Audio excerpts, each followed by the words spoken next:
Hello and welcome to today's video. So this time we're going to be having our first look at vintage digit paperbacks. Now this is one of those publishers I absolutely love. I've certainly not got them all, but I've got maybe a quarter to a third of everything that they ever published. I'm going to split this over two videos and this is the first one. So sit back, relax and let's get to it.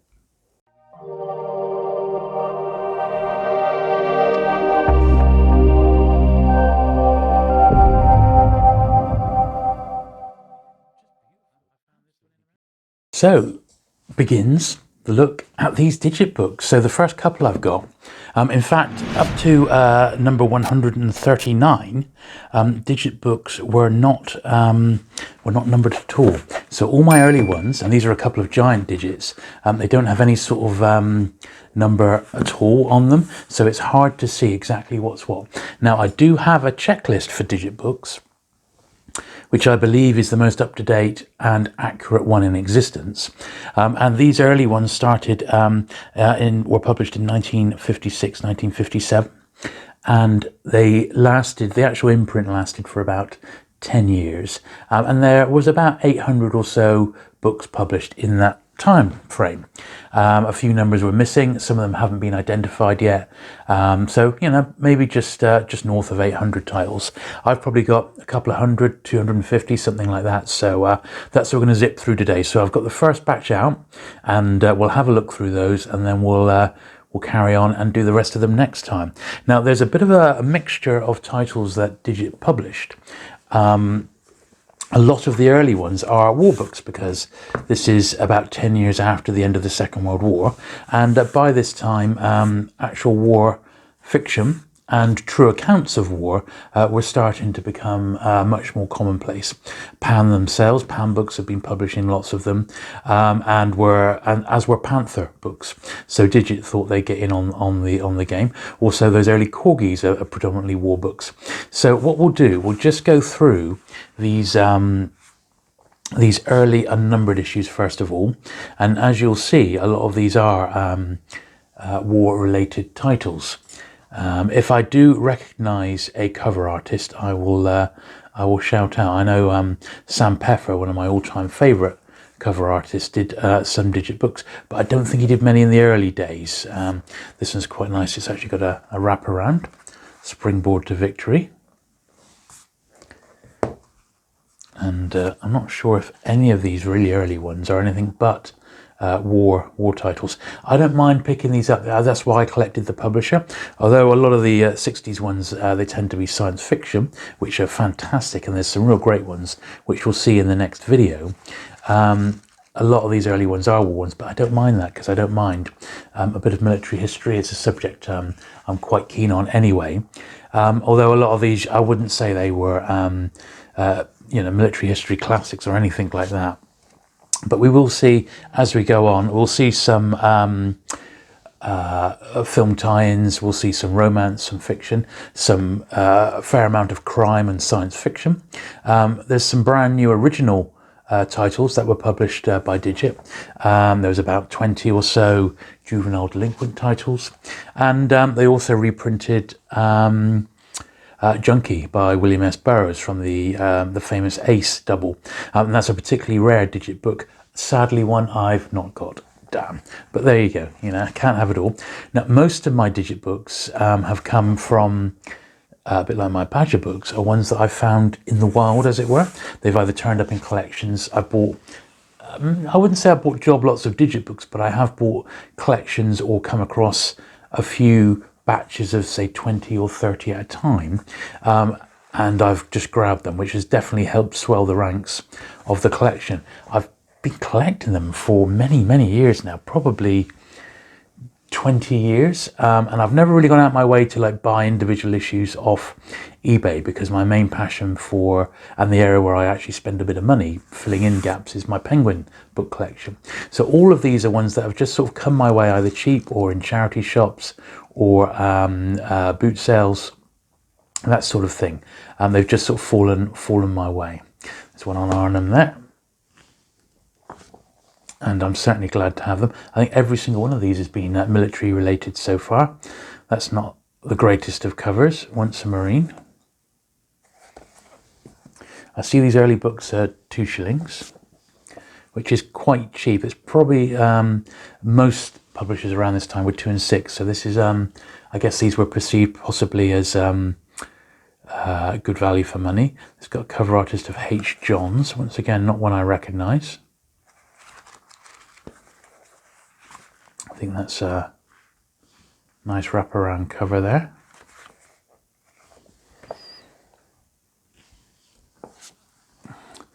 Nor iron bars a cage.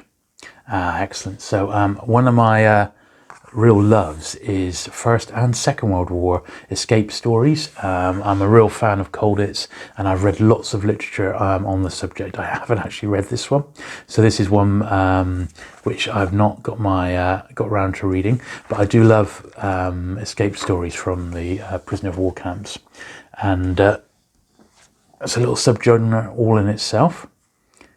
Only Ghosts Can Live. This is another one, prisoner of war life in Italy and Germany. F.N. Clancy, quite a nice nice jacket on that one.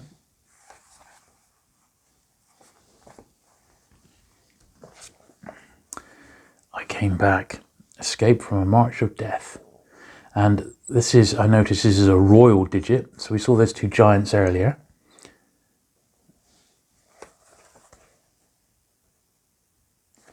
And some of these are true autobiographies. As I said, every single one so far is a war-related title, which is very interesting. Torpedoes in the Wake. This is some stranded naval personnel by the look of it. Outrageous Fortune. RAF evaders caught by the Gestapo. And you'll notice there was certainly no qualms about showing the Gestapo, the swastika, when these books were published. This was very much Britain in a time of, in the afterglow of victory of the Second World War. This one's quite interesting, Mr. Roberts. Now this has got a photo cover. A selection of reviews of Mr. Roberts. So what's all this about then? Obviously it looks military based somehow. You could almost say it looks like a movie tie-in, but it's not. It is fiction. How interesting. That's weird, isn't it?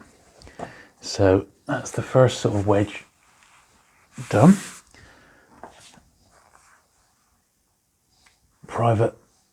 Private Death. From D-Day on, he always found trouble. Dear, dear. Finally. Oh, so that one was numbered, by the way. It was number 139. Finally, we have an actual non-war title. A Simonon. Strangers in the House. That's a nice jacket, isn't it? This is 146. So they've got the numbering on the front now. They are prefixed with a D.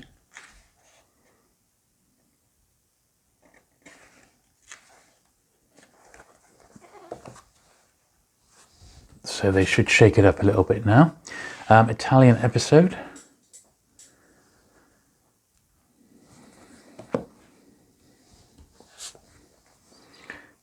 Early sci-fi here. Frederick Poole and Cornell Cornbluth, Gladiator at Law. Not the greatest of covers, that one. And it's funny, the backs are almost like they've been handwritten and then put into the book. Really interesting, that.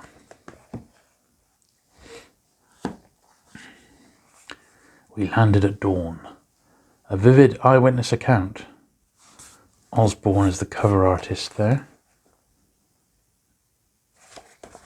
Looks like a Powers story. This is one a little bit worn.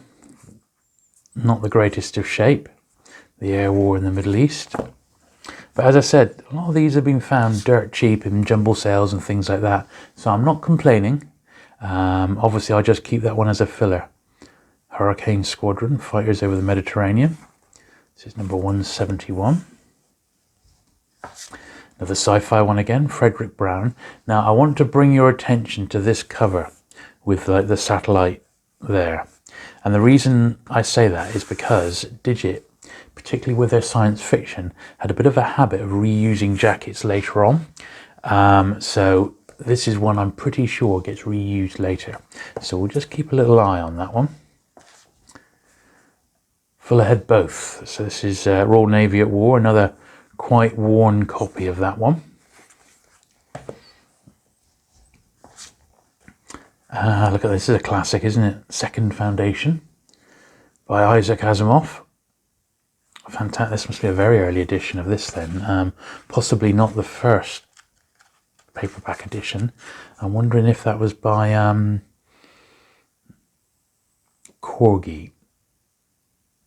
It does mention iRobot. Don't know if I've got that one in Digit 4. Haven't seen it yet. Scorched Earth. Another war-related one, number 193. Charles Peacock. The hero, Walter Link. He held on against hopeless odds. Very worn, that one. That's been in the wars, let alone it being a war title. Jules Verne, one of my favourites. That's why I like to be called Jules, because my actual name is Julian, but I prefer Jules. And one of the reasons is because I love all the books of Jules Verne. This one isn't one of my favourites, 20,000 Leagues Under the Sea is, but still very nice to have this in a nice Digit edition. The Weak and the Strong. Now that's a nice jacket. What a shame I haven't got this one in better condition, because that's perhaps one of the best jackets we've seen so far. Gerald Kirsch, author of They Die With Their Boots Clean, etc. Wow, there you go. Yeah, that would have been nice to have had that in bare nick. I Was Trained to Kill. So a bit of sensationalism there. Osborn, I see the name popping up again and again. Once again, classic look. The boy, from boy to brute, the Nazi way. So looking at the Hitler Youth by the look of it.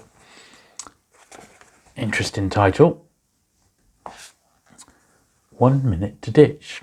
And these, this is Cornelius Ryan, so author of The Longest Day. They do make some of these titles quite sensationalist, don't they? They really do, to try and catch your eye. And I guess that's what they had to do. Let's move these around. You know, it was a very crowded market in Britain in the 1950s and 60s for paperbacks. Very, very crowded. So they had to make them stand out, and I guess that's how they did it, with really bold covers. Another Osborn one again. The Courage of Fear. That's a nice jacket, that one. It's pretty good. And they've been pretty much, there's been the odd crime one, but pretty much it's been war and a bit of sci-fi. This is another crime title, Down Through the Night. That's a nice jacket, isn't it? A blood pact that spelled murder. Julius Fast, not an author I recognise, but nice to have that one all the same. This is War. All the sudden swift savagery of armed conflict. Yes, I'm sort of fed up with these war ones now. I want to see something a bit more interesting. I do remember this one. The Führer must die. Their duty to the fatherland, to destroy Hitler. Number 261. I do remember that jacket, actually. I think that was one of the early ones I got. Their Finest Hour. A little quote from Churchill at the top. Looking at the war on the home front. Excellent stuff. Number 270. This is Belson. This is a sort of thing that Digit were one of the few publishers to actually cover this sort of subject. This one's on the concentration camps during the war. Particularly hammered copy, this one, but probably that's one of the ones that would probably be extremely scarce to get hold of these days. On to a bit more sci-fi. That's the ones that I love. Tomorrow's Gift, Edmund Cooper. See, that's probably pretty scarce, that one. Although not in the greatest of condition. On the last stretch now, almost. They Shall Be Remembered. A searing yarn of the blistering desert wastes. That's from the German side of things. She's got a little swastika on his lapel there. Look at this. Hands of the Devil. That's very blatant, isn't it? 2 men and a girl on the run from the Nazi terror. Number 299.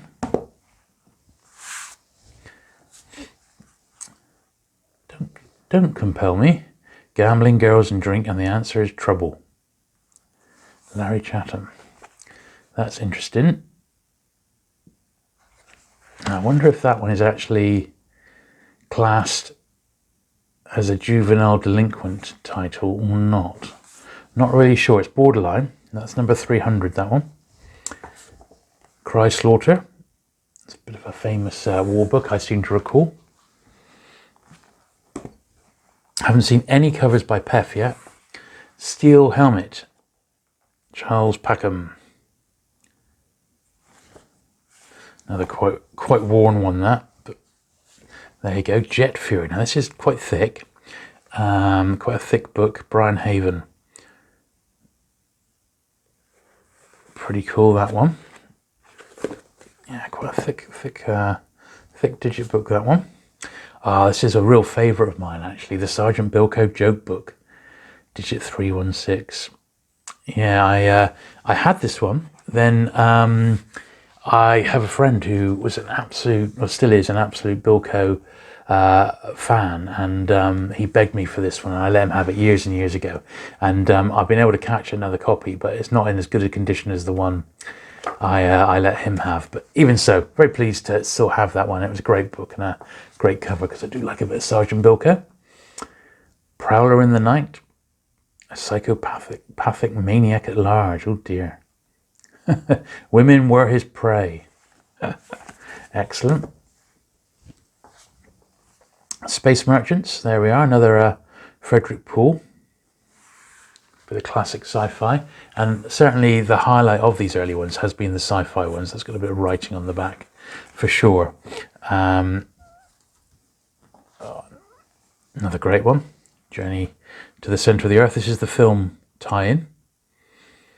Quite nice still on the front there. James Mason. Classic movie. What we got now? Mission to the Stars. A. Van Vogt. Once again, this cover you will see again. I'm certain of it. I'm sure it gets reused in the cheeky digit style. What are they like?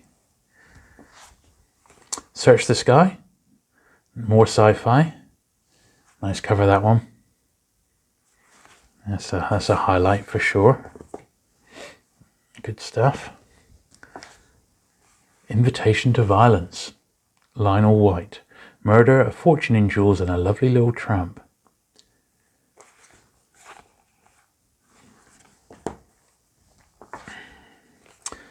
Blimey, a Western. The Shooting of Wild Bill Hickok.